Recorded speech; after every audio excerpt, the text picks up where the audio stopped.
네, 오늘 우리가 읽은 이 말씀은 너무나 익숙한 본문이죠. 선한 사마리아인의 비유라고 하는 주님의 말씀입니다. 주님께서 이 비유를 들어 말씀하게 된 이유는 한 율법 교사의 질문, 한 율법 교사와의 대화를 통해서 주님께서 말씀해 주신 것입니다. 이 율법 교사는 예수님께 어떤 목적을 가지고 찾아왔습니다. 그는 구원에 대해서 궁금하다거나 정말 간절한 마음으로 영생을 얻고 싶다거나 하는 그런 목적이 아니었어요. 그는 예수님을 철저히 한번 시험해 보고 싶다, 그런 목적으로 예수님께 나온 것이죠. 예수님께서 오늘 이 율법 교사에게 과연 신앙의 본질은 무엇인가, 성숙한 신앙이란 과연 어떤 것인가, 신앙은 어떤 얼굴로 결국은 드러나게 되는가, 그 본질을 우리에게 한번 깨우쳐주는 그런 놀라운 말씀을 들려주신 것이죠. 한번 먼저 25절 26절 말씀 읽습니다. 시작. 어떤 율법교사가 일어나 예수를 시험하여 이르되 선생님, 내가 무엇을 하여야 영생을 얻으리까? 예수께서 이르시되 율법에 무엇이라 기록되었으며 내가 어떻게 읽느냐? 한 율법교사가 예수님께 온 것이죠. 여기서 시험하다라고 하는 것은 철저히 검증하고 싶다, 그런 의도를 가진 것입니다. 한번 샅샅이 파헤쳐 보고 싶다. 과연 예수 당신은 메시아인가? 갈릴리 시골의 한 선생에 불과한, 한 랍비에 불과한 당신이 과연 능력이 좀 나타난다고 해서, 기적이 좀 일어났다고 해서 과연 당신 메시아 맞나? 어떤 이런 의심을 가지고 찾아온 것이죠. 그는 결코 영생에 대해서 진지한 질문을 가지고 온 것 같지는 않습니다. 그래서 이렇게 물어보는 것이죠. 선생이요, 어떻게 해야 영생을 얻는 것입니까? 그는 어쩌면 이런 의도를 가지고 물었을 거예요. 당신은 도대체 우리 대제사장이나 또 율법 교사나 서기관이나 바리새인들이 어떻게 해서 영생을 받은 걸 아시오? 우리가 어떻게 해서 이 영생에 이른 줄 당신 아시오? 당신 보니까 제자들 좀 가르친다고 하는데 당신 제대로 가르치긴 하는 것이요? 당신 영생에 대해서 어떤 생각을 가지고 있는 것이요? 이런 마음을 가지고 물어본 질문이라는 것을 느끼게 됩니다. 그랬더니 예수님께서 그렇게 익숙한 율법교사라면 율법에 정통한 사람 아닙니까? 율법을 가르치는 사람이죠. 그러면 율법을 가르치는 당신은 율법을 잘 알지 않느냐? 그러니 율법에는 그러면 뭐라고 기록되어 있느냐? 넌 그렇게 날마다 율법을 읽고 율법을 가르치는데 그 당신이 알고 있는 그 율법에는 대체 어떻게 기록이 되어 있느냐? 어떻게 율법 뭐라고 하냐? 그리고 또한 당신이 읽었다면, 당신이 이걸 안다면, 당신이 깨달았다면, 그러면 당신은 어떻게 이걸 깨닫고 있느냐? 이걸 물은 것이죠. 어쩌면 예수님께서는 이렇게 반문함으로써 이 예수님께 질문하는 율법교사의 질문의 의도를 다시 드러내고자 하는 것을 보게 됩니다. 자, 뭐라고 다시 대답합니까? 27절입니다. 시작. 대답하여 이르되 내 마음을 다하며 목숨을 다하며 힘을 다하며 뜻을 다하여 주 너의 하나님을 사랑하고 또한 내 이웃을 내 자신같이 사랑하라 하였나이다. 이 율법교사는 당연히 전문이죠. 어쩌면 예수님께서 반문하실 때 너무나 의기양양하게 당당하게 대답하는 것을 보게 됩니다.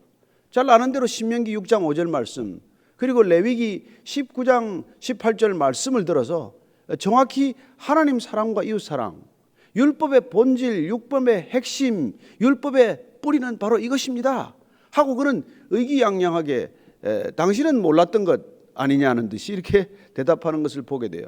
그러나 우리가 들어서 알지만 지금 이 율법 교사의 대답은 어디서 들은 것 같지 않습니까? 예수님께서 한번 이미 이 말씀을 해주시지 않으셨습니까? 율법 교사들이 테스트하기 위해서 예수님께 물었을 때 예수님께서 한번 해주신 말씀 기억나지 않습니까? 한번 우리 마태복음 찾아보십시다. 마태복음 22장 36절 이하 40절까지 같이 한번 35절 이하 40절까지 읽습니다. 시작. 그 중에 한 율법사가 예수를 시험하여 묻되 선생님, 율법 중에서 어느 계명이 크니까? 예수께서 이르시되 내 마음을 다하고 목숨을 다하고 뜻을 다하여 주 너의 하나님을 사랑하라 하셨으니 이것이 크고 첫째 되는 계명이요 둘째도 그와 같으니 내 이웃을 내 자신같이 사랑하라 하셨으니 이 두 계명이 온 율법과 선지자의 강령이니라. 예수님께서 율법의 핵심 본질을 이렇게 정확히 정리해 주셨습니다. 그럼 예수님께서 이렇게 답하셨고 예수님께 물었던 율법 교사들도 이 율법의 본질을 알고 있었다는 것을 우리는 추측할 수 있어요. 지금 예수님께서 반문한 이 율법 교사는 정확히 예수님께서 말씀하신 것과 동일한 말씀을 하고 있지 않습니까? 그렇다면 이도 예수님께 올 때 이걸 알고 나왔다는 것이죠. 그럼 차이는 무엇입니까? 그렇죠. 이 율법 교사는 이 물어보기도 전에 물어볼 필요도 없이 이 본질을 알고 있는 거예요. 그렇다면 그의 신앙은 뭐가 문제입니까? 몰라서가 문제가 아니라 아는데 아는 대로 안 사는 것이 문제죠. 그렇다면 동일하게 우리가 이 시대 그리스도인으로서도 오늘 율법 교사가 나와서 예수님께 물어보는 것과 같은 태도로 다가오는 사람이 있을 수 있다는 것입니다. 어쩌면 그는 영생에 대한 호기심을 가지고 오는 사람일 거예요. 그러니까 영생에 대한 간절한 소원을 가지고 있는 사람과 영생에 대한 호기심을 가지고 있는 사람, 메시아를 간절히 갈망하는 마음이 있는 사람과 메시아가 그냥 궁금한 사람, 그런 사람들은 찾아와서 호칭이 다르죠. 율법 교사들은 와서 절대로 그에게 주님 이렇게 묻지 않습니다. 호칭이 달라요. 선생님, 선생이요, 뭐 이 정도죠. 어떻습니까? 이 시대에 많은 그리스도인들이 있습니다만은 그리스도인들도 이 시대 두 부류로 나뉘지 않을까요? 그냥 예수님을 윤리적 도덕적 교사처럼 좋은 인류의 스승처럼 여기는 사람들이 있다는 것입니다. 그러나 어떤 사람들은 주님이라고 간절히 부르고 내 인생의 주인 되시는 분이다, 나는 그분의 주인 되시고 내가 그분의 주인됨을 인정하고 사는 것이 내 인생의 목적이다, 이런 태도를 가진 참된 신앙인으로 나뉘는 것처럼 어쩌면 그 당시에도 예수님을 그냥 단지 선생님 하고 궁금증을 풀기 위해서 접근하는 사람들과 주님, my Lord, Curious라고 불렀죠. 나의 주님이라고 부르는 그런 신실한 제자들이 있었던 것처럼 그렇게 그때나 지금이나 예수님을 대하는 태도는 그렇게 서로 다를 수 있다는 것입니다. 어쨌건 오늘 예수님께 이런 대답을 하자 예수님께서 이렇게 말씀하십니다. 자, 28절입니다. 시작. 예수께서 이르시되 내 대답이 옳도다, 이를 행하라, 그러면 살리라 하시리. 예수님께서 그 대답을 듣고 아마 어쩌면 빙그레 웃으셨을 것입니다. 알고 있구만, 맞아, 잘 아는구만. 그래, 그 아는 걸 나한테 왜 물으러 왔지? 내가 이미 알고 있는 걸 왜 질문하는 것이지? 그리고는 예수님께서 그러면 내가 아는 대로 그렇게 살아라. 신앙이란 내가 아는 대로 사는 거야. 내가 믿는 대로 사는 거야. 주님께서 말씀하신 대로 사는 거라고, 그렇게 살라고 이렇게 말씀해 주시는 것이죠. 어쩌면 이 율법 교사는 너무나 크게 허를 찔렸을 것입니다. 예수님이 반문하실 때만 해도 의기양양하게 당당하게 자신 있게 대답했는데 돌아온 예수님의 대답은 뭡니까? 그래, 잘 아는구만, 맞아, 그게 율법의 본질이야. 그러니 그냥 율법대로 살라고, 그 율법의 본질을 훼손하지 말고 내가 가리키는 대로 살라고, 내가 깨달은 대로 살면 될 것 아니냐, 이 말씀이라는 거죠. 오늘 예수님께서는 우리 모두에게 신앙이란 믿음대로 사는 것이라는 것을 뜻하는 것이죠. 성숙한 믿음이란 말씀이 우리 안에 들어왔을 때 그 말씀이 우리를 이끌어가서 말씀이 원하는 모습대로 우리의 삶이 바뀌는 것을 말한다는 것입니다. 그때 우리는 말씀의 사람이 되는 것이고 그 말씀의 능력을 체험하는 사람이 될 것이고 그 말씀의 능력은 우리를 뿌리째 바꾸어서 내가 원하는 삶이 아니라 하나님이 원하는 삶으로 우리를 빚어가시고 인도해 가시는 것이죠. 율법 교사는 오늘 그렇게 내 이웃에게 가서 그대로 행하라 하는 이 말씀을 또다시 듣게 될 것입니다. 말씀대로 살아라, 그러면 살리라. 질문은 어떻게 시작이 되죠? 영생이란 어떻게 얻는 것입니까? 주님께서는 영생에 대한 직답을 하지 않고 성경은 뭐라고 말하냐? 성경은 뭐? 율법에는 뭐라고 말하냐? 그렇습니다. 하나님 사랑과 이웃 사랑이 곧 우리에게 영생을 가져다 주는 것입니다. 그러면 예수님께서는 내가 영생을 사는 길이란, 영생을 얻어서 영생의 삶이 너를 통해서 드러나는 것, 그것이 곧 영생의 삶이라고 하는 것을 말씀해 주고 계신 것이죠. 그렇습니다. 영생이란 우리가 하나님을 아는 것, 하나님께서 보내신 자 예수 그리스도를 아는 것, 그분과 아는 관계에 따라 사는 것, 그분을 아는 암대로, 그분이 내 안에 계신 것대로 사는 것, 그 삶을 곧 우리는 영생이라고 말하는 것 아니겠어요? 그랬더니 오늘 29절 허를 찔린 이 율법교사는 다시 예수님께 이렇게 질문합니다. 29절 같이 읽습니다. 시작. 그 사람이 자기를 옳게 보이려고 예수께 여짜오되 그러면 내 이웃이 누구니까? 여기 재밌는 표현이 있죠. 자기를 옳게 보이려고 합니다. 어쩌면 그는 예수님께서 너 그대로 살아라고 할 때 굉장히 이게 당황스러웠을 거예요. 그래서 그는 순간적으로 짐짓 그렇게 나는 살고 있답니다. 나는 지금부터 어려서부터 그렇게 살아온 사람이라고요.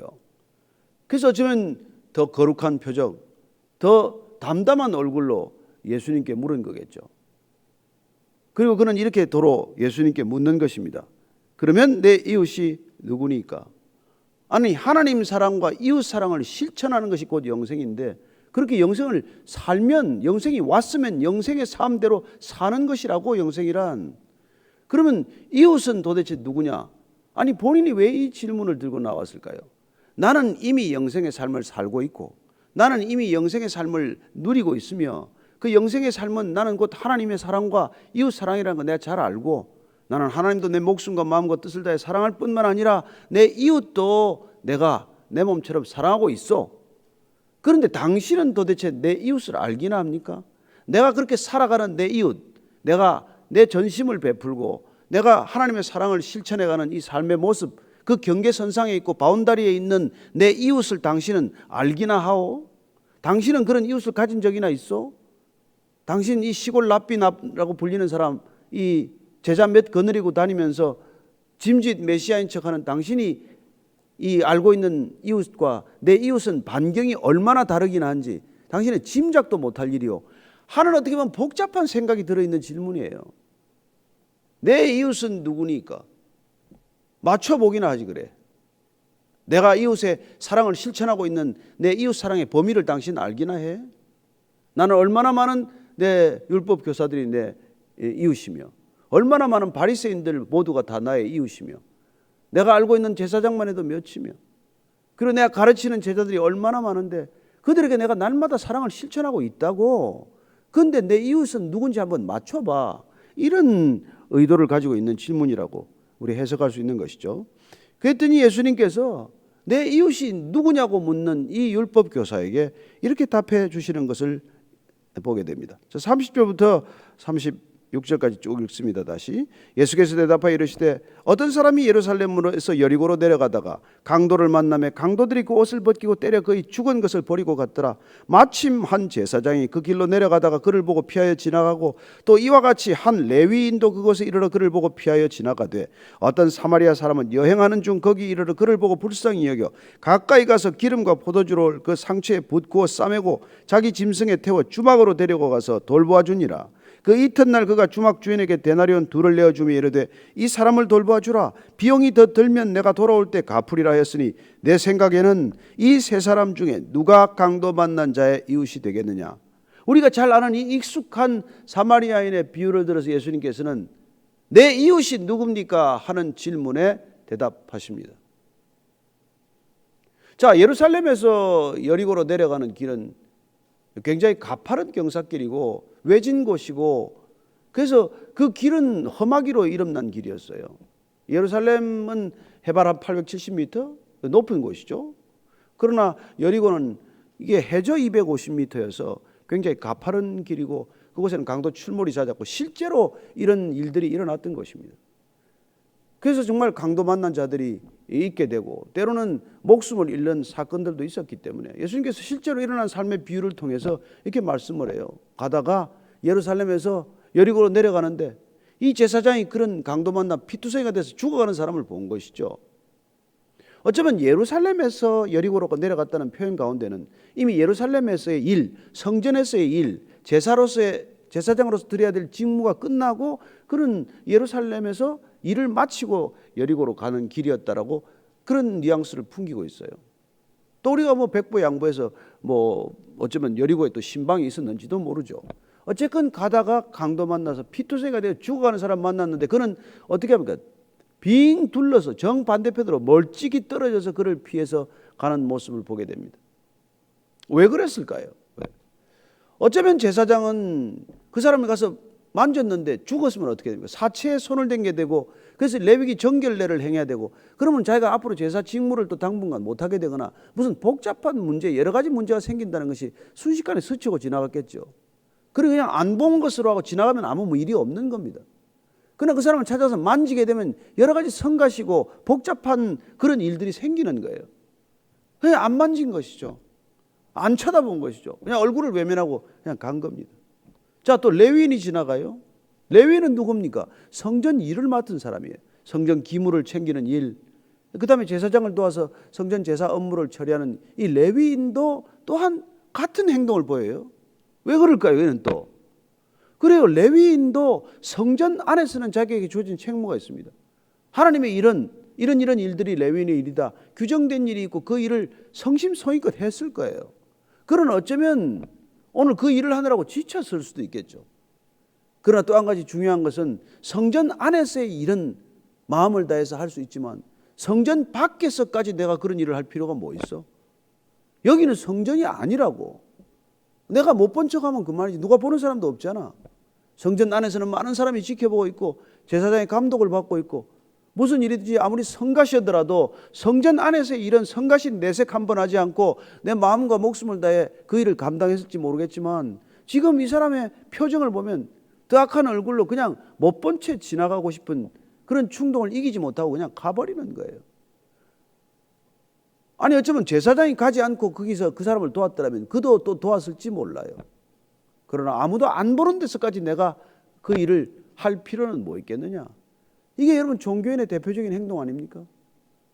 우리가 잘 아는 익숙한 종교인들의 행태는 사람들의 시선이 있으면 내가 생색이 나면 누군가 나를 알아주면 열심을 다하지만 아무도 보지 않으면 아무도 알아주지 않으면 왜 내가 그 일을 하겠습니까? 그래서 예수님께서는 결국 종교인들의 대표적인 습관은 기도, 구제, 금식이라고 할지라도 하나님보다도 사람을 더 의식하는 그 버릇을 예수님께서 날카롭게 지적한 것이죠. 사람이 알아준다면 하나님이 더 알아줄 필요 없다. 하나님은 그렇게 사람이 알아준 일까지 또 알아주시지 않는다. 이런 얘기를 따갑게 하신 것이죠. 오늘 이 레위인이 지나고 세 번째 등장한 사마리아는 누굽니까? 여러분 강도 만나 죽어가는 사람은 히브리인일 가능성이 높아요. 히브리인일 거로 추정이 돼요. 그러나 이 사마리아인은 유대인과는 상극 아닙니까? 서로 얼굴을 대면하지 않는 사람들이에요. 그리고 이 사람은 사업 중이에요. 지금 출장 가는 중이에요. 일하러 가는 중입니다. 그러나 멈추어서 이 사람을 응급조치를 하고 가지고 가던 기름과 포도주는 자기 여행에 써야 될 길이 쓰임이 필요가 있는 물건들이에요. 그걸 가지고 상처를 씻어주고 기름을 발라서 상처를 싸매주고 그리고 나귀에 태워서 주막에 데리고 가서 그를 돌보다가 그 다음날 길을 떠나면서 2데나리온 그러면 이틀분의 자기 일당, 그 당시엔 사람들 일당 아닙니까? 그 당시에 이 유대인들의 생활 습관들을 조사해 본 바에 따르면은 한 데나리온이면은 한 열흘치 가깝다고 해요. 이 여인숙이나 여관가도 같은 이곳에 이 삭슬 다닌다면 요금을 비교한다면 거의 2데나리온을 줬다는 것은 거의 보름 이상의 숙박비를 그에게 지불한 것이죠. 자기 다 출장비 아닙니까? 그런 돈을 쓰고 가면서 또 뭐라고 부탁합니까? 내가 올 때까지 잘 돌봐 주십시오. 와서 경비가 더 들어가면 내가 그를 기꺼이 지불하겠습니다. 이렇게 얘기하고 그를 맡겨두고 갔다. 예수님께서 묻습니다. 그렇다면 이제 이 강도 만난 자의 이웃은 누구냐? 아니 지금 율법 교사는 내 이웃은 누군지 한번 맞춰보긴 하시오. 내가 전심으로 일생 동안 사랑했던 내 이웃이 누군지 알기나 하고 그건 나한테 묻는 거요. 라는 마음을 가졌던 이 율법 교사에게 예수님께서는 강도 만난 자의 이웃은 누구냐? 흔히 그러하듯 예수님께서는 질문 자체를 통째로 갈아엎어버리시고 생각을 뒤엎어 놓으시고 그리고 관점을 바꾸어 놓으시고 생각의 틀 자체를 뒤집어 놓는 그런 질문을 하시는 거예요. 그렇습니다. 이 율법 교사는 어떤 사람인가요? 일생 동안 내가 가까이 해야 할 이웃은 누군가를 찾아왔던 사람 아니겠어요? 나는 누구랑 사귀어야 도움이 되나? 나는 어떤 사람을 내가 사귀어야 내가 손해를 보지 않나? 내가 어떤 사람에게 돈을 꾸어줘야 더 많이 돌려받나? 일생도록 그는 나한테 도움이 되고 나한테 덕이 되고 나한테 이로운 유익한 이웃을 찾아 헤맸던 그의 생애 전체를 예수님께서는 지금 이웃이란 내가 필요한 이웃이 아니라 내 도움이 필요한 이웃은 누군지를 물어야 한다라고 생각과 질문을 바꿔놓는 것이죠. 그게 하나님의 자비를 안는 사람, 하나님이 자비로 주신 영생을 누리는 사람, 하나님께서 자비롭게도 그를 구원한 사람의 삶의 방식이어야 한다는 것을 말씀해 주고 계신 것이죠. 여러분, 자비가 임하면 어떻게 됩니까? 하나님의 자비가 우리에게 오면 어떻게 됩니까? 아니, 우리가 대체 누굽니까? 왜 하나님께서 우리를 찾아오셨습니까? 우리가 강도 만난 자이기 때문에 오지 않으셨습니까? 우리가 거지반 죽어가는 자이기 때문에 오시지 않으셨습니까? 우리가 피를 흘리고 죽어가는 이 모습 때문에 예수님께서 오셔서 우리를 싸매고 우리를 일으켜서 그리고 우리를 다시 거듭나게 하신 것 아닙니까? 영생의 생명을 주신 것 아닙니까? 그렇다면 이제 우리는 내가 평생도록 내 도움이 될 만한 사람들을 찾아 헤맸다면 주님께 구원받는 순간, 영생의 생명이 우리 안에 들어온 순간 나를 필요로 하는 사람들은 누군가를 찾아야 하지 않겠습니까? 그것이 예수님께서 오늘 이 율법 교사를 깨우치시고 그리고 말씀하시는 그런 놀라운 하나님의 지적이라고 하는 것입니다. 그래서 누가복음 6장 앞에서 우리가 한 번 더 보았지만 한 번 더 이 본문 말씀을 읽어볼 필요가 있어요. 도대체 우리가 어떤 이웃들을 사귀고 있는지, 또한 우리의 이웃은 어떻게 바뀌어야 하는지를 이 누가복음 6장에서 보면 우리가 알 수가 있습니다. 32절로 36절까지입니다. 너희가 만일 너희를 사랑하는 자만을 사랑하면 칭찬받을 것이 무엇이냐? 죄인들도 사랑하는 자는 사랑하느니라. 너희가 만일 선대하는 자만을 선대하면 칭찬받을 것이 무엇이냐? 죄인들도 이렇게 하느니라. 너희가 받기를 바라고 사람들에게 구워주면 칭찬받을 것이 무엇이냐? 죄인들도 그만큼 받고자 하여 죄인에게 구워주느니라. 오직 너희는 원수를 사랑하고 선대하며 아무것도 바라지 말고 구워주라. 그리하면 너희 상이 클 것이요 또 지극히 높으신 이의 아들이 되리니 그는 은혜를 모르는 자와 악한 자에게도 인자하시니라. 너희 아버지의 자비로우신 같이 너희도 자비로운 자가 되라. 그렇습니다. 하나님의 자비를 받은 사람은 어떤 사람입니까? 나를 선대하는 사람만 이웃으로 삼지 않습니다. 나를 대접하고 나를 존경하고 나를 인정하는 사람만 내 이웃으로 삼지 않습니다. 그런 누구도 그런 이웃들은 있을 수 있다는 것이죠. 그러나 우리가 하나님의 적어도 자비를 입은 사람, 하나님의 자비를 아는 사람, 하나님의 자비로움을 덧입은 사람들은 비록 내가 손해를 보더라도 내가 불현듯 내 삶에 뛰어들어서 내 삶의 리듬을 다 망가뜨리는 한이 있더라도 단지 그 사람이 도움이 필요하다는 이유로 그에게 도움의 손길을 내미는 그런 선한 이웃이 되는 것, 그게 우리가 신앙이 성숙한 사람 아니겠어요? 그게 신앙의 성숙한 모습 아니겠습니까? 그게 예수님께서 우리를 통하여 이루시고자 하는 그런 삶의 변화의 모습 아니겠어요? 오늘 예수님께서 그렇게 누가 이 강도 만난 자의 이웃, 내 이웃을 찾아서 평생 몸부림치고 애쓰고 수고하며 살아온 이 율법 교사에게 강도 만난 자의 이웃은 누구냐? 그렇게 되물은 것이죠. 자, 37절 읽고 마치도록 하겠습니다. 시작. 이르되 자비를 베푼 자니이다. 예수께서 이르시되 가서 너도 이와 같이 하라 하시니라. 누가 이 강도 만난 자의 이웃이냐? 누구냐? 그렇죠. 제사장 아닙니다. 그렇죠. 레위인도 아닙니다.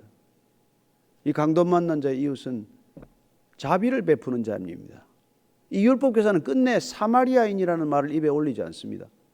당시에 사마리아라는 말 자체는 금기어에 해당하는 것과 마찬가지였어요. 누구도 사마리아라는 말 자체를 입에 올리지 않았습니다. 입에 쓰고 싶지 않은 그런 더러운 단어로 생각을 한 것이죠. 그렇습니다. 그들은 절대 사마리아인이나 개라고 얘기했던 이방인들을 이웃으로 생각하지 않았습니다. 오늘 예수님께서는 이 말씀을 통해서 너희들이 한 번도 이웃이라고 생각해 본 적이 없는 그 사람들이 절절한 도움, 간절한 도움이 필요할 때 너희들이 그들의 이웃이 되어 주어야 한다는 것을 말씀하고 계신 것이죠. 하나님의 자비를 덧입은 사람, 하나님께서 조건 없이 구원을 베푼 사람, 하나님께서 그 소중한 영생을 값없이 준 사람들은 그렇습니다. 죽어가는 그 영혼들에게 손을 내밀 수 있는 사람이 되어야 한다는 것이죠. 누가 구원받은 사람입니까? 누가 영생을 얻은 사람입니까? 오늘의 질문, 이 대화는 영생으로부터 시작이 되었어요. 근데 오늘 영생의 대화는 짧은 대화지만 예수님과의 대화를 통해서 그 기승전결은 어디에까지 이르렀습니까? 그렇습니다. 이와 같이 자비를 베푸는 것, 너희도 가서 그와 같은 자비, 하나님의 자비를 흘려보내는 것, 그게 곧 영생이라고 말씀해 주는 것 아닙니까? 우리는 영생에 대한 관심도 있고 영생에 대한 간절함도 있습니다. 그 영생을 받았습니다. 받으면 어떻게 삽니까? 그런 하나님의 자비를 까닭없이 받으면 어떻게 삽니까? 오늘 보니까 내가 도움이 되지 않는다고 할지라도, 아니 서로 내게 손해를 끼친다고 할지라도, 그러나 그 사람이 단지 도움이 필요하기 때문에, 그 사람이 단지 생명을 잃어가는 위급한 상황이 있기 때문에 아무것도 묻지 않고 따지지 않고 그에게 도움의 손길을 내밀어야 하는 이 자비의 모습, 이 자비의 삶의 이 행동들이 자연스럽게 흘러나오는 것이 곧 영생의 삶이라고 말씀해 주고 계신 것이죠. 그렇습니다. 영생은 추상적인 것이 아닙니다. 죽어서 우리가 가는 곳이 아닙니다. 영생은 이 땅 가운데서 우리에게 주신 하나님의 놀라운 생명이 우리 일상의 삶 가운데 자비로운 삶으로 표현되는 것이에요. 드러나는 것이에요. 그렇습니다. 영생을 받으셨습니까? 그렇다면 반드시 하나님의 이 자비하심, 자비로우심, 선하심이 드러날 줄로 믿습니다. 오늘 우리가 육별 예배를 드리는 것, 이게 우리가 선한 사마리아인의 삶으로 살고자 하는 하나의 믿음의 결단 아니었습니까? 올 한 해 우리가 정말 하나님의 말씀을 받고 시작했습니다. 선한 이웃이 되기로 결정했습니다. 어떻게 선한 이웃으로 살아야 합니까? 어떻게 선한 이웃의 삶을 드러내야 합니까? 우리의 일상의 삶 가운데서 이런 도움이 필요한 사람, 간절히 도움을 필요한 사람들을 돕는 것이죠. 엊그제 신문에서 지난 10년 전에 탈북한 모자가 아파트에서 굶어 죽은 채로 발견됐다는 기사가 났어요. 어머니는 42살이고 아이는 6살입니다. 아들은 6살인데 적어도 아사한 것으로 추정이 되는 그 모자는 통장에는 잔고 1원도 없는 0원이 찍혀 있었고, 쌀떡에는 쌀 한 톨이 없었고, 쌀 한 톨이 없이 그렇게 절박한 상황이었고, 그냥 고춧가루가 조금 있었을 뿐이라고 신문 기사는 우리에게 전해주고 있습니다. 그는 굶주림을 피해서 굶어 죽지 않으려고 이곳 대한민국 땅에 와서 굶어 죽는 어처구니 없는 일을 당한 것이죠. 이유는 무엇입니까? 대한민국의 5천만 누구도 이 불쌍한 모녀의 이웃이 되어주지 않았기 때문이죠. 교회가 이 땅에 6만 개가 넘는다고 하지만 이 6만 개 교회가 어느 누구도 이 불쌍하고 전혀 도움을 받을 길 없는 이 모자의 이웃이 되어주지 않았기 때문이죠. 어쩌면 저는 오늘 이 본문 말씀을 제게 적용한다면, 제가 주일날 설교하러 가다가 이런 일을 당했으면 제가 환자 없고 병원 가겠습니까? 주님, 제가 주일 설교를 해야 되지 않습니까? 성도들과의 약속이 더 중요하지 않습니까? 그리고 119 신고 정도 하면 됐죠 뭐. 이러고 저는 교회로 와서 설교를 했을 것이고, 열심히 설교해서 성도도 늘어나고 교회도 커질 수 있겠지만, 과연 주님이 원하시는 것은 무엇이겠습니까? 저희들이 어떤 삶을 살아야 주님이 원하시는 그런 자비로운 성품이 드러나는, 자비가 열매 맺는 삶이 될 수 있냐는 것이죠. 각자가 깊이 생각하는 오늘 뭇별 예배가 되기를 축복합니다. 같이 기도하겠습니다. 하나님 아버지, 이 땅에 그 모든 일들이 우리가 그냥 열심히 세금 내고 정부가 그런 일들을 해야 한다고 생각하는 시대입니다. 그렇지만은 주님은 우리에게 날마다 도전하십니다. 너는 도대체 누구의 이웃이냐?